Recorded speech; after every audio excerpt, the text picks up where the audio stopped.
यह Bible in one year का हिंदी प्रकरण है। 52वां दिन। साथ रहना बेहतर है। मैं कभी भी दृश्यों का इस्तेमाल करने में बहुत अच्छा नहीं रहा हूँ। मैं बहुत ज़्यादा व्यवहारिक आदमी हूँ। जबकि मेरा अच्छा मित्र निकी ली, जिसने अपनी पत्नी सिला के साथ मिलकर विवाह से संबंधित शिक्षा और दंपतियों और माता पिताओं के लिए अन्य शिक्षाओं की शुरुआत की है, वह बहुत ही व्यवहारिक है और अक्सर दृश्यों का इस्तेमाल करता है। जब वे विवाह में बोल रहे होते हैं, तब कभी कभी वे दृश्यों की सहायता से सभोपदेशक 4 के अनुच्छेद को समझते हैं, जहां पर लेखक कहते हैं, एक से दो अच्छे हैं, जो डोरी 3 धागों में बटी हो वह जल्दी नहीं टूटती। लेखक विवाह के चित्र के रूप में निकी ली 2 अलग रंगों की ऊन की डोरी लेते हैं और उन्हें एक साथ बुनते हैं। एक साथ वे मजबूत बन जाते हैं, लेकिन फिर भी उन्हें आसानी से तोड़ा जा सकता है। फिर वे तीसरी मछली पकड़ने की जाल की डोरी लेते हैं, जो कि लगभग दिखाई नहीं देती है। इस तीसरी डोरी के कारण ऊन के 2 टुकड़ों को तोड़ना लगभग असंभव बात है। मैंने एक बार इस उदाहरण का इस्तेमाल करने की कोशिश की थी, लेकिन मुझे अब याद नहीं आ रहा है, क्योंकि यह बुरी तरह से बिगड़ गया था।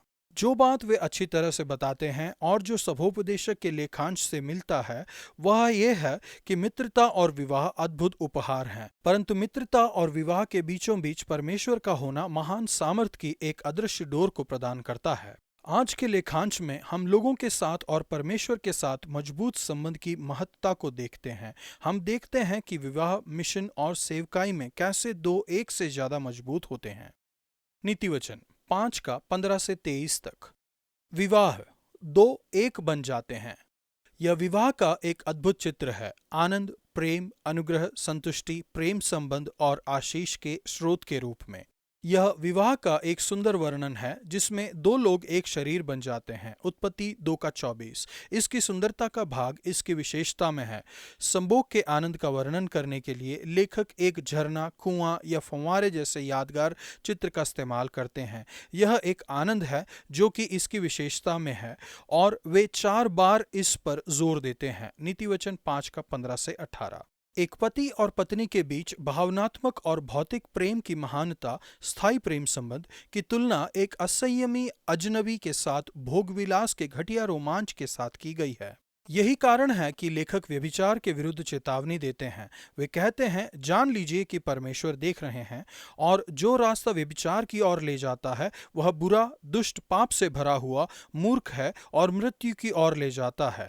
नए नियम के लेखांश में हम इसके एक उदाहरण को देखते हैं, जहां पर हेरोदेस के व्यभिचार के कारण उसने बपतिस्मा देने वाले यूहन्ना की हत्या कर दी। जबकि यह तथ्य कि हमारे रास्तों को परमेश्वर देखते हैं, यह व्यभिचार के विरुद्ध एक चेतावनी है। यह उस सामर्थ्य की भी याद दिलाता है जो कि एक विवाह में रस्सी के तीसरी डोर के रूप में परमेश्वर के शामिल होने से आती है। हमारे लिए परमेश्वर का प्रेम एक सर्वश्रेष्ठ उदाहरण है और मार्गदर्शित करने वाला सिद्धांत है कि कैसे हमें अपने पति या पत्नी से प्रेम करना चाहिए। धन्यवाद परमेश्वर उस अंतर के लिए जो कि तीसरी डोर यीशु की उपस्थिति एक विवाह में उत्पन्न करती है।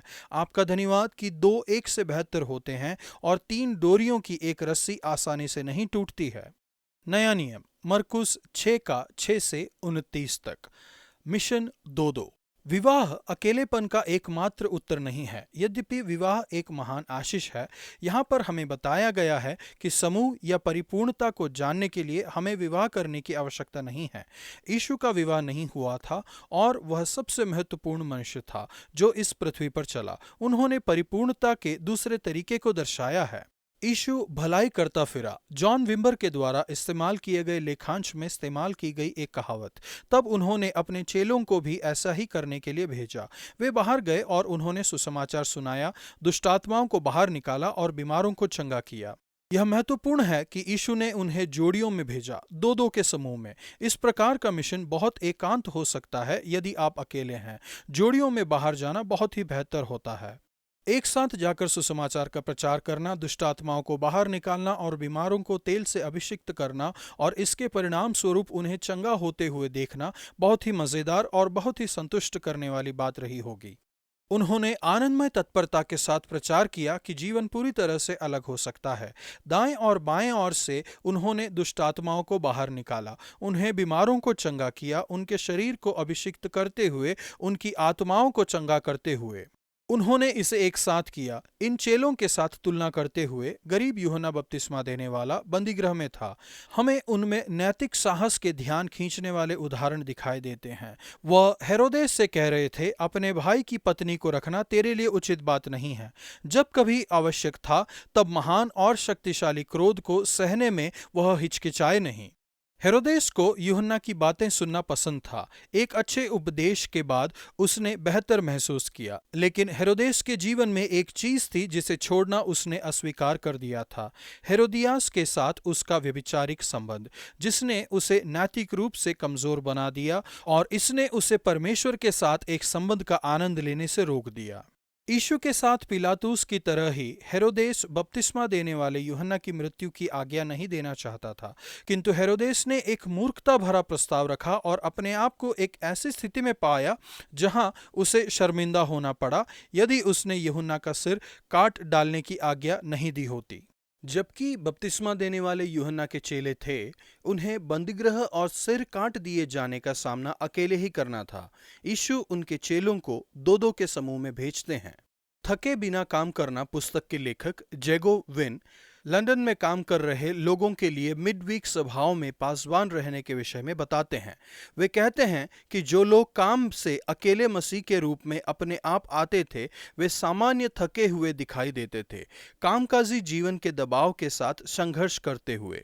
जबकि दूसरी ओर जो लोग दूसरे मसीह सहकर्मियों और जो सभा में दो या इससे अधिक लोगों के साथ आते थे, वे बहुत ही खुश और चमकदार होते थे।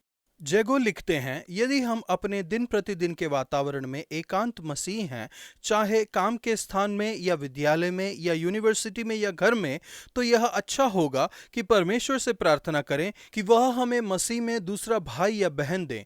यहाँ तक कि उनकी केवल उपस्थिति भी जीवन में और मिशन में प्रोत्साहन का एक स्रोत बन सकती है। जैसा कि सभोपदेशक के लेखक लिखते हैं, एक से दो अच्छे हैं, क्योंकि यदि उनमें से एक गिरे तो दूसरा उनको उठाएगा, परंतु हाय उन पर जो अकेला होकर गिरे और उसका कोई उठाने वाला ना हो। यदि कोई अकेले पर प्रबल हो तो हो, परंतु दो उनका सामना कर सकेंगे। जो डोरी 3 धागे से बनी हो वह जल्दी नहीं टूटती। सभोपदेशक 4:9-12। मित्रता और विवाह में एकता के महत्व को समझने के लिए अक्सर इस वचन का इस्तेमाल किया जाता है, किंतु इस वचन का मूल संदर्भ मित्रता के विषय में है। परमेश्वर, आपका धन्यवाद मित्रता के लिए। आपका धन्यवाद क्योंकि आप हमें अकेले बाहर नहीं भेजते हैं। आपका धन्यवाद क्योंकि जैसे ही हम बाहर जाते हैं दो दो के समूह में, हम जानते हैं कि एक तीसरी रस्सी भी है। आपने कहा, जाओ और जाकर सभी देशों में चेला बनाओ और निश्चित ही मैं तुम्हारे संग रहूंगा। पुराना नियम, निर्गमन 29:1-30-38 तक। सेवकाई 2 मेमने। इस लेखांश में हमने जिस विस्तृत समारोह के विषय में पढ़ा है, वह हमें उस सावधानी के विषय में बताता है जिसके साथ पवित्र परमेश्वर के पास जाया जाता है। यह बाहरी सजावट थी जिसने याजक को महिमा, सुंदरता और पवित्रता दी। नए नियम में कपड़े जो कि आंतरिक सुंदरता और पवित्रता को लाते हैं, वे आपके हृदय में परमेश्वर की आत्मा से आते हैं। पुराने नियम की इन विधियों में हर वस्तु का बढ़ना आवश्यक था। यही कारण है कि उन्हें 2 बछड़ों, 2 मेढ़ों और अति महत्वपूर्ण रूप से 2 मेमनों की आवश्यकता थी। सामग्रियों और बलिदानों का बढ़ना परमेश्वर की महानता का एक चिन्ह था। हमें सच में परमेश्वर के पास लाने के लिए उन्होंने किसी भी पशु, बलिदान या विधि की अयोग्यता को बताया। 2 एक से बेहतर हैं, लेकिन यह फिर भी पर्याप्त नहीं है। इब्रानियों के लेखक हमें बताते हैं कि ये सभी नियम अलग रख दिए गए हैं। पुराना नियम अलग रख दिया गया है क्योंकि यह कमजोर और व्यर्थ था। इब्रानियों 7:18। 2 मेमनों के बजाय एक सिद्ध मेमना हमारे लिए बलिदान किया गया था, यीशु। उसने अपने आप को बलिदान चढ़ाकर उसे एक ही बार निपटा दिया। अब हमें बहुत से बलिदानों की आवश्यकता नहीं है। प्रायश्चित अवश्य था। निर्गमन 29:33 और 37, 30:10 और 16, और इसमें प्रायश्चित के बलिदान के लहू की आवश्यकता थी। 30:10। यीशु ने हमारे लिए अपना लहू बहाया। पौलुस क्रूस पर उसकी मृत्यु का वर्णन प्रायश्चित के बलिदान के रूप में करते हैं। रोमियो 3:25।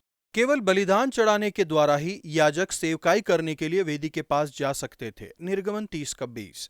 सेवकाई का अर्थ है परमेश्वर की सेवा। यह क्रूस पर यीशु का बलिदान है जो हमें सेवकाई, परमेश्वर और दूसरों की सेवा में शामिल होने के लिए सक्षम बनाता है। धन्यवाद यीशु, क्योंकि आप वह सिद्ध मेमने हैं जो मेरे पापों के लिए एक बार और हमेशा के लिए बलिदान चढ़ाए गए थे। आपका धन्यवाद क्योंकि अब मुझे बहुत से बलिदानों की आवश्यकता नहीं है। आपका धन्यवाद, जैसे कि महान भजन इसे बताता है, मैं छुड़ाया गया हूँ, चंगा हूँ, क्षमा किया गया हूँ।